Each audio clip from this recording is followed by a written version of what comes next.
Hello and welcome to all our viewers. We are here today to talk about how to prevent hip fractures in the elderly and senior members of our family. We have with us today two eminent orthopedic surgeons, Dr. Prasad Bhagunde, renowned orthopedic expert with over 20 years of experience in the field. Dr. Prasad has worked with some of the top hospitals in Mumbai and currently heads the Sports Medical Consultation Department at Sefi Hospital. He specializes in joint injuries, ligament injuries, arthroplastic surgeries, and many more. Our next expert is Dr. Shabbir Suttarwala, renowned orthopedic surgeon with over 22 years of experience in the field.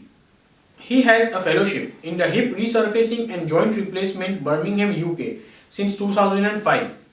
He is actively associated with several top medical associations, especially Sefi Hospital, Mumbai. Our first question is for you, Dr. Prasad. So, why are hip fractures so common in the elderly and people of older age? Good evening, dear friends. With our advancing practice, with increased lifespan, what we have seen today is that there is a high incidence of hip fractures in elderly. So, someone when he crosses 60 years of age, majority of people will have some significant comorbidities like blood pressure, diabetes, issues with eyes and ears, and that is the reason where they don't become aware of their surroundings. The underlying medical problems makes them weaker. A lot of these patients also have got vision disturbances, and also with time to go, their bones become very weak. So these people, even if there is a small fall, or there is a difficulty in getting up, or there is a small trip, these bones, the weakest bone on the hip, tend to crack, and that is the commonest reason why these fractures are so common in elderly. So basically, the factors like comorbidities, issues with their senses, and weakened bones, these all factors combined together, that's the main reason why they have hip fractures. So, doctor, is there a specific time when these injuries tend to happen more? So, so this is a very nice question, and what we have seen with time that there is something like a diurnal variation. So, what is a diurnal variation? Majority of these patients will have either hip fracture early morning or late night. So if you see an elderly man or an elderly woman, they generally get up to go to the washroom early morning, and that's the time when they are not in their complete senses. They're still in the sleep mode. A lot of times there is darkness around, there are wet bathrooms, and these patients, because of the multiple factors which I mentioned, we have seen very high chances of these patients having hip fractures early morning. So we take specific precaution and tell these people whenever they're getting early morning, for their urination or any problem, they have to be very careful. But yes, we are seeing a lot of these patients who have fractures early morning. So, Dr. Shabbir, as Dr. Prasad said, most of the falls tend to happen in bathrooms. So, is there a way that we can prevent our elderly from such falls by taking some precautions? Actually, it's a very nice question because majority of the hip fractures that happen because of the lack of environment either in the room or in the bathroom. So we start with the room first. So when an elderly person sleeps on a bed, the bed should be not too low in height, or it should not be too high in the height. It should have a specific of 16 to 14 inch in height. So when he gets up, he doesn't miss his foot or fall down. Second thing, when he gets up from the bed, there should not be any loose clothing or a loose mattress below his feet. The chances that he may slip. Second thing, if he's used to wearing socks in the night while sleeping, then he should remove the socks because there are chances that with the socks he may slip in the bathroom. Another important thing is that whenever he gets up, there should be a house sleeper where he walks from the from the bed to the bathroom with the slippers, so he doesn't trip. Another thing is that if an elderly person having glasses, he should have a glass next to his bed so that when he gets up in the late in the night to for a bathroom or a washroom or due to some any other reasons or early morning when he wakes up, he should first have his glasses next to him so that he doesn't forget while going to the bathroom. Second thing, there should be light buttons around his bed so the room gets illuminated. He should not go to the bathroom or washroom or in the house for anything, for drinking water or anything in a dark room because there are chances that he may fall. He may have elderly disease like dementia, old age, so he may forget all these things. So certain surroundings should be in healthy environment around his bed. Second thing, that when he gets up and goes to the bathroom, and when he enters into the bathroom, if there are any heightened steps, that step should be tried to reduce, that he should not fall down while going in the bathroom or coming out of the bathroom. Another thing, in the bathroom, if the tiles are too slippery, they should have static rug or a static mattress where he doesn't sleep in a watery, as Dr. Prasad said, that slippery floors can also lead to fall. So that should be there. And in and around the bathroom, there should be handles or a bars where he can catch hold and sit in the commode or a toilet, so that he gets a support while getting up and going back to the bed, or coming while entering, he should have a support. So these are the few modifications which should be made in the house and in the bathroom. The last thing that I want to say, that in the house there should not be too many things in the house, clutter of the things in and around the bed or in and around the bathroom, like toys of the children. Before going to sleep, they should remove the toys and keep it in a proper designated area where children toys are kept. No loose cloth should be on the floor, or too many loose items around the house, around the bed and around the bathroom should not be there, so that the person does not dash against it and fall. Because at that time of the hours of the night or early morning, the person is usually half sleepy or half groggy, or maybe under some medication like diabetes, sleeping pills. So this all may lead to cause of fall in these early hours, wee hours of the. Some wonderful suggestions given by Dr. Shabbir to prevent such falls in the bathrooms and also to keep our house clean and clutter free. So, Dr. Prasad, along with these preventive measures, are there some ways with which we can strengthen the bones and postures of our elderly so that, God forbid, if something like this might happen, they can recover from their falls easily? So we now know that human body is a dynamic phenomenon. It's not a static phenomenon. Human body is a life, and everything, the new things are changed with the old things. So the old things are changed with the new things. So even that same thing happens with our bones and muscles. We all know that after a particular age, maybe about 40 or 45, our bones start losing our bone and muscle mass. So this is a cycle which will happen to everyone. And the reason why this bones and muscles become weaker with a particular age is something called as the menopause or an andropause in females and males. But if we understand and if we know, there are certain preventive things and certain things we do as a treatment. But it is very important to understand a lot of things, a lot of muscle and bone strength can be preserved with a lot of preventive things. Example, if someone is living a sedentary life, so that's a number one killer. So if you have an obesity, you have got a high body mass index, you are not utilizing your body or your muscles every day in day-to-day life, you are slowly losing your muscle, because there is no life to muscles and bones.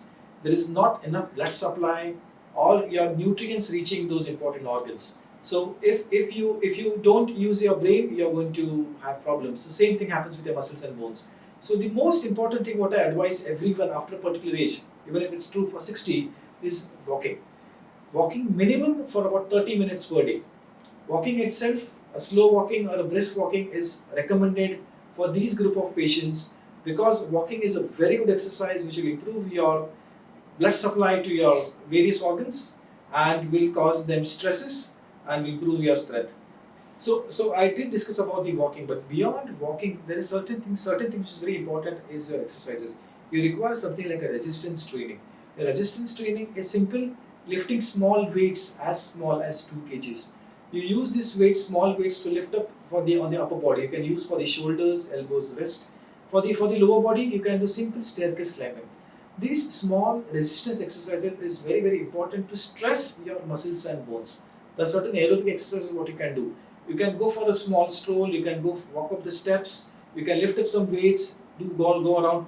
You can play a small sport like playing a badminton, even playing tennis or playing golf. All these are small exercises where you are utilizing your bones and muscles, causing them regular wear and tear. And these are small things what you can do to improve your bone strength on a preventive statement. So, Dr. Shabbir, can you tell us how we can know if someone has weak bones and needs to strengthen them? It's again a very good question. Okay, how do we come to know whether our bones are proper, whether our bones are osteoporotic, not osteoporotic, they are healthy, not healthy? So there are various things. Clinically, with certain, we start with basic symptoms. What a patient feels that they feel fatigue, easily fatigue in the house by doing small chores in the house, uh, doing day-to-day activities. They feel tired. So we should really go and check that something is wrong. Diffuse body pains. These are the early symptoms of bone getting weak or muscles getting weak. You know. So the most important thing first to check up is visit a specialist or visit your family physician or a doctor to tell him to check for your health of your bones. You know. So what does he do usually? He does a routine checkup, like whether do you suffer from any comorbidities like thyroid, blood pressure, epilepsy, your calcium levels they check, they see your bone density. Now calcium levels and bone density are the most important things to measure your bone health. Usually what happens is after the age of 55, 60, the calcium production and bone density they start falling off, more in females, less in males, and usually doing some routine checkup like calcium and vitamin D3 levels in your blood, you can come to know your health of your bones.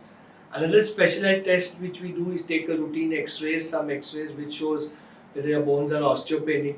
Then a little advanced test which you do is bone density to know the density of your bones. With all these cumulative things, you can come to know your health of your bones. You have suggested some tests and showed us some symptoms with which we can identify the weakness of bones. But along with the exercises suggested by Dr. Prasad, are there any nutrition remedies with which we can strengthen the bones of our elderly and prevent such falls and injuries? Yes, it's a very good question. What is your daily diet? What is your diet when you have your breakfast, when you have your lunch, dinner, whether you're having a spaced interval or between you eat more of junk food, eat more of fast foods. These all play a very important role on our health of our bones and general health. Whether you are early riser and late sleeper, lack of sleep, all these things also affect indirectly your bones. You know. Now, most important thing is the daily requirement of a calcium in an adult of a 50 kg of body weight is 800 IU to 1200 milligrams per deciliter. 1200, that is per day one tablet of calcium, or vitamin D3 which is very low in most of us. Why do you think that vitamin D3 is low in most of us? The reason is we all work in closed environment. We get up, we go in a car, AC car, we go to our office, sit in an AC office and come back in the evening. What level of activities we have? No activities. No sports activity, no exercise, no sunlight.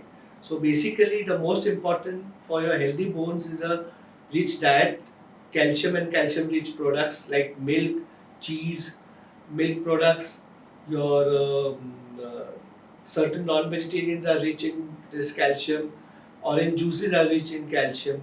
So this healthy lifestyle by contacting a dietitian also can help you to give a good healthy lifestyle of a healthy daily requirement of a calcium and your bone mass. You know. Most important is physical activity, exercise and morning sunlight. Especially the sunlight should be taken at the peak peak time of between 11 o'clock to 2 p.m. or 3 p.m. where the maximum sunlight synthesis, because of sunlight, vitamin D3 synthesis is done in the body. Some great treatments and remedies suggested by Dr. Shabbir, especially getting a lot of sunlight. So, Dr. Prasad, along with the nutrition remedies suggested by Dr. Shabbir, are there any medicines that can supplement the bone weaknesses in the elderly? So I will talk something about the medications in the bone health. So as mentioned by Dr. Shabbir rightly, the rich sources of food in vitamin D has already been explained. But I would stress the importance of sunlight over here. What we have got is two types of vitamin D, D2 and D3.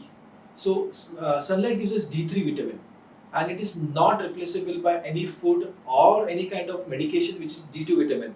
And these both vitamins are very important for our overall bone health. So having said that, The food which mentioned is dairy and dairy products. Certain nuts, eggs are very good. There are exclusive sources of vitamin D. Is the egg yolk. The egg yolk is an exclusive source of vitamin D, D2. But we need to have fortified foods. So a lot of milk is abroad, and now also in India is fortified with vitamin D2. When talk about the medications, I still have doubt that can medications replace my natural sources of vitamin D? Yes, there are certain medications, but they have to use only as a therapeutic basis, not as a preventive basis. So someone who's diagnosed with having an osteopenia or osteoporosis or low vitamin D or low calcium, those are the patients which will actually benefit from medications. So medications will not make you stronger or healthier if you have got normal vitamin D calcium. These are just supplements. They will not replace your natural bone and muscle strength. But in case if you need to give medications, simple medications like vitamin D and calcium is good enough. What we recommend is about 1000 to 1200 of elemental calcium per day. That's good enough. Preferably empty stomach. Vitamin D, our daily requirement is about 800 to 1000 international units. So if you're taking something about 3 lakh international units either in tablet form or an injection, that's good for your vitamin D. You do not take a lot of vitamin D. One injection per year is good enough to work for a year's time. In case we have cases which are advanced osteopenia or osteoporosis, the weaker bones, those patients, if you are a female, will benefit something like hormone replacement therapy, where you give certain kind of hormones, estrogen, progesterone, to improve your bone strength. And in males, we give something like testosterone or any other hormones to replace. But now with advancing technology, we have a lot of bone hormones like teriparatide, bisphosphonates are also available. They can actually change your bone milieu and actually improve your bone mineralization and bone density. So a lot of treatment options are available, but it is very important to discuss with your doctor that what kind of case you are, at what level of osteoporosis you are, and what is the best suited treatment for you. Having said about the medications will not replace your natural sources of vitamin D, calcium, and your exercise program. Thank you. That was a wonderful and incredibly insightful chat with our two experts, Dr. Prasad and Dr. Shabbir.